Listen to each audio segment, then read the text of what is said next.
Alright WhatsApp guys. നമ്മൾ കഴിഞ്ഞ ആഴ്ച വീഡിയോയിൽ നമ്മൾ എങ്ങനെ ഒരു സ്റ്റോർ ക്രിയേറ്റ് ചെയ്യാമെന്നും സ്റ്റോറിൽ ഷോപ്പിഫൈ സ്റ്റോർ എങ്ങനെ ക്രിയേറ്റ് ചെയ്യാമെന്നും അതുപോലെ തന്നെ ഷോപ്പിഫൈ സ്റ്റോറിൽ നമ്മളൊരു വെബ്സൈറ്റ് എങ്ങനെ ക്രിയേറ്റ് ചെയ്യാമെന്ന് നമ്മൾ നോക്കിയിട്ടുണ്ടായിരുന്നു. സോ ഇന്നത്തെ വീഡിയോയിൽ നമ്മൾ കവർ ചെയ്യാൻ പോകുന്നത് എങ്ങനെ ഒരു പ്രൊഡക്റ്റ് ഫൈൻഡ് ചെയ്യാമെന്നും വിന്നിങ് പ്രൊഡക്റ്റ് എന്ന് ഫൈൻഡ് ചെയ്യാമെന്നും അതുപോലെ തന്നെ ആ പ്രൊഡക്റ്റ് എത്രത്തോളം ഡിമാൻഡ് ആണെന്നും അതുപോലെ തന്നെ ഈ ഒരു പ്രൊഡക്റ്റ് നമ്മൾ ഇമ്പോർട്ട് ചെയ്തിട്ട് ശേഷം ഈ ഒരു സപ്ലൈറേറ്റ് എങ്ങനെ കണക്ട് ചെയ്യാമെന്നും ഒക്കെ നമ്മളിന്ന് കവർ ചെയ്യുന്നതായിരിക്കും. So let's go. നിങ്ങൾ ഡ്രോപ്പ് ഷിപ്പിംഗ് ചെയ്യുമ്പോൾ നിങ്ങൾ പ്രൊഡക്റ്റ് ഫൈൻഡ് ചെയ്യുമ്പോൾ മേജറായിട്ട് ഈ കാര്യങ്ങളൊക്കെ നിങ്ങൾ ശ്രദ്ധിക്കണം. ബിഗിനേഴ്സ് ആണെങ്കിൽ ഒരിക്കലും നിങ്ങൾ കാലിഡേറ്റ് യൂസ് ചെയ്യാതിരിക്കുക. ബിക്കോസ് ലിറ്റിൽ കോസ്റ്റ്ലിയാണ്. $29 സാധനം കിട്ടാനുണ്ട്. അതുപോലെ ചിലപ്പോൾ നിങ്ങൾ ആ പ്രൊഡക്റ്റ് തന്നെ നിങ്ങളിപ്പോൾ സ്കെയിൽ ചെയ്യാൻ നോക്കി കഴിഞ്ഞാൽ ചിലപ്പോൾ വിന്നിങ് ആവണമെന്നില്ല. ഓക്കെ, അപ്പോൾ നിങ്ങൾ കാലിഡേറ്റ് ഇപ്പോൾ നിങ്ങളിപ്പോൾ എന്ത് ചെയ്യുക, ഇപ്പോൾ നിങ്ങൾ യൂസ് ചെയ്യാതിരിക്കുക. ഞാൻ പറയുന്ന രീതിയിൽ തന്നെ നിങ്ങൾ മൂവ് ചെയ്യുക. ബിക്കോസ് ഇതിപ്പോൾ സിമ്പിളായിട്ട് എങ്ങനെ ഒരു പ്രൊഡക്റ്റ് നമ്മൾ വാലിഡേറ്റ് ചെയ്യാം, 0 to 100x എങ്ങനെ സ്കെയിൽ ചെയ്യാന്നുള്ളൊരു സ്ട്രാറ്റജിയാണ് ഞാനിപ്പോൾ പറഞ്ഞുതരാൻ പോകുന്നത്. ഓക്കെ, നിങ്ങൾ മെയിനുള്ള കോമൺ ആയിട്ട് ക്വസ്റ്റ്യൻ ആണ് നമ്മളിപ്പോൾ മെറ്റാഡ്സ് ചെയ്യുമ്പോൾ. മെറ്റാഡ്സ് ചെയ്ത് കഴിഞ്ഞാൽ ഇപ്പോൾ ഇൻസ്റ്റാഗ്രാമിലൊക്കെ 0 ഫോളോവേഴ്സ് ആണ്. അപ്പോൾ എങ്ങനെ ആളുകൾ ബൈ ചെയ്യുക, സാധനം എങ്ങനെ ബൈ ചെയ്യാന്നൊക്കെ. Guys, don't worry about your followers. Actually നിങ്ങൾ മാർക്കറ്റിംഗ് ചെയ്യുമ്പോൾ കസ്റ്റമേഴ്സ് നിങ്ങളെ പ്രൊഡക്റ്റ് എത്രത്തോളം വാലിഡേഷൻ നോക്കും, എത്രത്തോളം ആ പ്രൊഡക്റ്റ് ഞാൻ ഇപ്പോൾ കസ്റ്റമർ ആണെങ്കിൽ അത് എനിക്ക് എത്രത്തോളം സോൾവ് ചെയ്യേണ്ടതെന്നും അത് എൻ്റെ ഡെയിലി സോൾവിങ് ആയിട്ടുള്ള ഒരു പ്രൊഡക്റ്റാണോ അല്ലെങ്കിൽ എൻ്റെ ജീവിതശൈലിയിൽ കൊണ്ടുവരാൻ പറ്റുന്ന ഒരു പ്രൊഡക്റ്റാണോ ആണെങ്കിൽ ഞാൻ എന്തായാലും ആഡ് ടു കാർട്ട് ചെയ്യും, അല്ലെങ്കിൽ ഞാൻ എന്തായാലും ബൈ ചെയ്യും. അതാണ് ഞാൻ നോക്കേണ്ടത്. പക്ഷേ ഞാൻ നിങ്ങളെ ഫോളോവേഴ്സല്ല നോക്കേണ്ടവ. ഇനി USA നിങ്ങൾ പ്രൊഡക്റ്റ് എങ്ങനെ സെല് ചെയ്യുന്നുണ്ടെങ്കിൽ തീർച്ചയായിട്ടും അവർ നിങ്ങളെ ഫോളോവേഴ്സ് അല്ല നോക്കുക. നിങ്ങൾ പ്രൊഡക്റ്റ് അവർക്ക് എത്രത്തോളം സോൾവ് ചെയ്യുന്ന ഒരു പ്രൊഡക്റ്റാണോ, അല്ലെങ്കിൽ അത് എനിക്ക് എത്രത്തോളം അതിപ്പോൾ ഞാൻ വാങ്ങുന്നുണ്ടെങ്കിൽ അത് എനിക്ക് എത്രത്തോളം സോൾവ് ചെയ്തിട്ട് ഞാനത് നോക്കുക. നിങ്ങൾ ഡ്രോപ്ഷൻ ചെയ്യുമ്പോൾ പ്രൊഡക്റ്റ് അഥവാ കിട്ടി കഴിഞ്ഞാൽ നിങ്ങൾ എന്തായാലും ഫൈൻഡ് ചെയ്ത് കഴിഞ്ഞാൽ നിങ്ങൾ ഈ 8 കാര്യങ്ങൾ എന്തായാലും ചെയ്യണം. ഒരു പ്രൊഡക്റ്റ് ഫൈൻഡ് ചെയ്ത ശേഷം 8 കാര്യങ്ങൾ എന്തായാലും ചെക്ക് ചെയ്യേണ്ടതുണ്ട്. സോ ഈ 8 കാര്യങ്ങൾ ഒന്നാമത്തെ കാര്യമാണ് the product solving your problem. ഒരു ബാഗ് എടുക്കുകയാണെങ്കിൽ ആ ബാഗ് എല്ലാ മാർക്കറ്റിലും ഉണ്ട്. പക്ഷേ ഒരു ബാഗിൽ എൻ്റെ ഒരു പെയിൻ പോയിൻ്റ് ആണ് ഈ ഒരു ബാഗ് എൻ്റെ സോൾവ് ചെയ്യുന്നതായി നോക്കണം. And second is market and demand trends. മാർക്കറ്റിൽ ഈ ഒരു ബാഗ് എത്രത്തോളം ഡിമാൻഡാണെന്നും എത്രത്തോളം ട്രെൻഡ്സായി കിടക്കും, എത്രത്തോളം സെർച്ചിങ് റിസൾട്ട് എന്നൊക്കെ ചെക്ക് ചെയ്യണം. അപ്പോൾ അതിനൊക്കെ യൂസ് ചെയ്യാൻ പറ്റുകയാണ് ഗൂഗിൾ ട്രെൻഡ്സ്. എത്രത്തോളം ഇൻട്രസ്റ്റ് എത്രത്തോളം ഗ്രോവിങ് ആയി കിടക്കുന്നുണ്ടെന്നും ഒക്കെ, എത്രത്തോളം സ്റ്റേബിൾ ആണെങ്കിലും സീസൺ ആണെങ്കിലും ഏത് കാലഘട്ടത്തിലാണെങ്കിലും ഈ മാർക്കറ്റിൽ എത്രത്തോളം ഡിമാൻഡാണെന്ന് ചെക്ക് ചെയ്യാൻ പറ്റണം. അപ്പോൾ അത് ചെക്ക് ചെയ്യാൻ പറ്റണമെങ്കിൽ നമ്മൾ ഗൂഗിൾ ട്രെൻഡ്സിൽ കയറി കഴിഞ്ഞാൽ കാണാൻ പറ്റും. ഞാനിപ്പോൾ ചെക്ക് ചെയ്യുന്നത് പിലേറ്റ്സ് ബോർഡാണ്. പിലേറ്റ്സ് ബോർഡ് പറഞ്ഞു കഴിഞ്ഞാൽ ഐ വിൽ ഷോ യു. ഇതാണ് പിലേറ്റ്സ് ബോർഡ് എന്ന് പറഞ്ഞു കഴിഞ്ഞാൽ.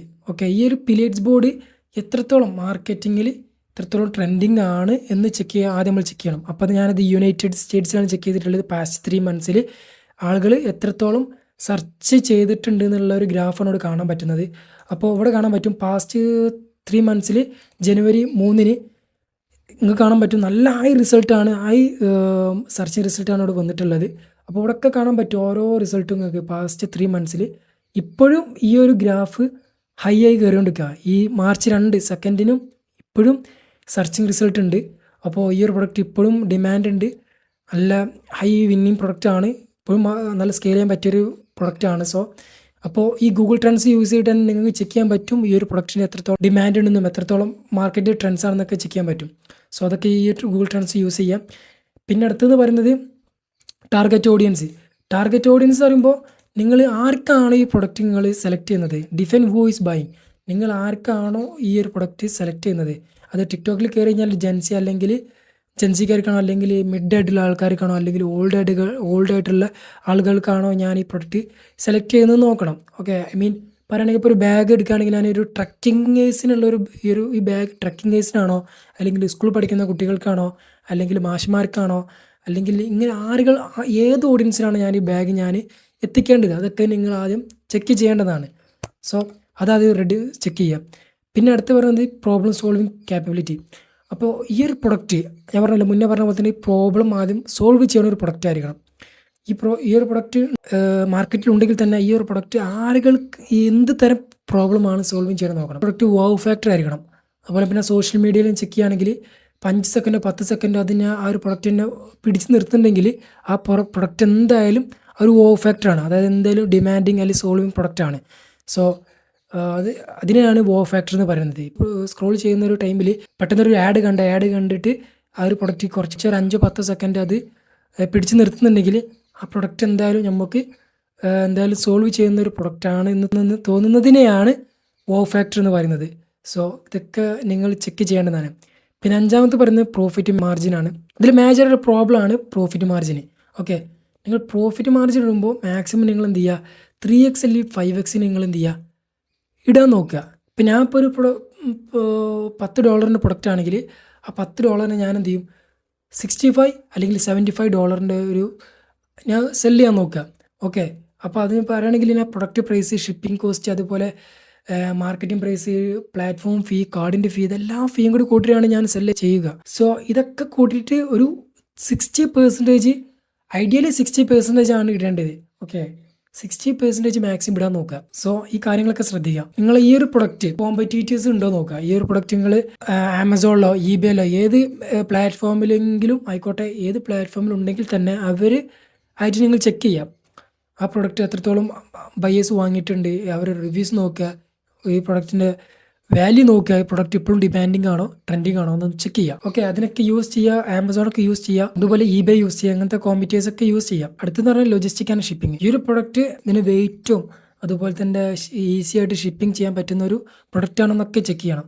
ഓക്കെ, എത്രത്തോളം ഗ്രാം ഉണ്ട്, എത്രത്തോളം kg ഉണ്ട് എന്നൊക്കെ ചെക്ക് ചെയ്യുക. പിന്നെ അടുത്ത് പറയുന്നത് സപ്ലയറോട് നമ്മൾ ആദ്യം ചോദിക്കേണ്ട കാര്യം വെച്ച് കഴിഞ്ഞാൽ നമ്മൾ പ്രൊഡക്റ്റിൻ്റെ ക്വാളിറ്റി, അതുപോലെ തന്നെ ഈ ഷിപ്പിംഗ് ടൈം എത്ര ലോങ് എടുക്കും, ഈ ഒരു പ്രൊഡക്റ്റ് ഷിപ്പിംഗ് ഡെസ്റ്റിനേഷനിലേക്ക് എത്താൻ വേണ്ടി എത്ര ടൈം എടുക്കുന്നൊക്കെ അവരോട് ചോദിക്കുക.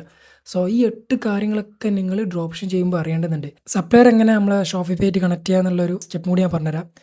അപ്പോൾ ഷോപ്പിഫൈ, പിന്നെ അതുപോലെ ഇപ്പോൾ CJ ഡ്രോപ്പ് ഷിപ്പാണ് സപ്ലയർ എന്നുണ്ടെങ്കിൽ നിങ്ങളെ ഇമെയിൽ ആയിട്ട് കണക്ട് ചെയ്യാം. ഓക്കെ, സ്കിപ്പ് അടിക്കാം. ഓക്കെ, ഇപ്പോൾ നമ്മൾ CJ ഡ്രോപ്പ് ഷിപ്പിൻ്റെ ഒരു അക്കൗണ്ട് ആയിട്ടുണ്ട്. അപ്പോൾ ഇനി സ്റ്റോറേജ് എങ്ങനെ കണക്ട് ചെയ്യുകയെന്ന് വെച്ച് കഴിഞ്ഞാൽ ഇവിടെ പോയാൽ നിങ്ങൾക്ക് കാണാൻ പറ്റും. ഓക്കെ, നിങ്ങൾ ഇപ്പോൾ സ്റ്റോറേജ് എങ്ങനെ കണക്ട് ചെയ്യുക വെച്ച് കഴിഞ്ഞാൽ നിങ്ങൾ ഇങ്ങനത്തെ ഒരു ഇൻ്റർഫേസ് വന്നു കഴിഞ്ഞാൽ ഇവിടെ ഷോപ്പിഫൈ എന്നുണ്ടാവും, നമ്മൾ ക്ലിക്ക് ചെയ്യുക, പാഡ് സ്റ്റോർ എന്നുള്ള ഇവിടെ ക്ലിക്ക് ചെയ്യുക. ഓക്കെ, നമ്മൾ ഷോപ്പിഫൈയിൽ പോയിട്ട് ഇത് CJ ഡ്രോപ്പ് ഷിപ്പിംഗ് ഇവിടെ ഇൻസ്റ്റാൾ ചെയ്യണം. ശേഷം ഇൻസ്റ്റാൾ ചെയ്യുക. ഓക്കെ, ഇപ്പോൾ നമ്മൾ സ്റ്റോറേജ് കണക്ട് ആയിട്ടുണ്ട് നമ്മൾ CJ ഡ്രോപ്പ് ഷിപ്പിംഗ്. കഴിഞ്ഞ എന്ത് ഓർഡേഴ്സ് വന്നു കഴിഞ്ഞാൽ CJ ഡ്രോപ്പ് ഷിപ്പിംഗ് ഇവിടെ കാണിക്കും. സോ ഇപ്പോൾ CJ ഡ്രോപ്പ് ഷിപ്പിംഗ് ഇപ്പോൾ നമ്മൾ സ്റ്റോറേജ് കണക്ട് ആയിട്ടുണ്ട്. സോ ഇതൊക്കെയാണ് ഇന്നത്തെ വീഡിയോ. ഈ 8 കാര്യങ്ങൾ പ്രൊഡക്റ്റ് ഫൈൻഡ് ചെയ്യുമ്പോഴും അതുപോലെ സെലക്ട് ചെയ്യുമ്പോഴും ശ്രദ്ധിക്കുക. അപ്പോൾ ഇതാണ് ഇന്നത്തെ വീഡിയോ. അപ്പോൾ അടുത്ത വീഡിയോയിൽ ഇനി എങ്ങനെ മാർക്കറ്റിംഗ് മെത്തേഡ് ഇനി പറയുന്നതായിരിക്കും. ആഡ്സ് എങ്ങനെ ചെയ്യാം, അതുപോലെ പെയ്ഡ് ആഡ്സ് എങ്ങനെ, ഓർഗാനിക് ആഡ്സ് എങ്ങനെയൊക്കെ ചെയ്യാം എന്നൊക്കെ അടുത്ത വീഡിയോയിൽ പറയുന്നതായിരിക്കും. So see you the next one.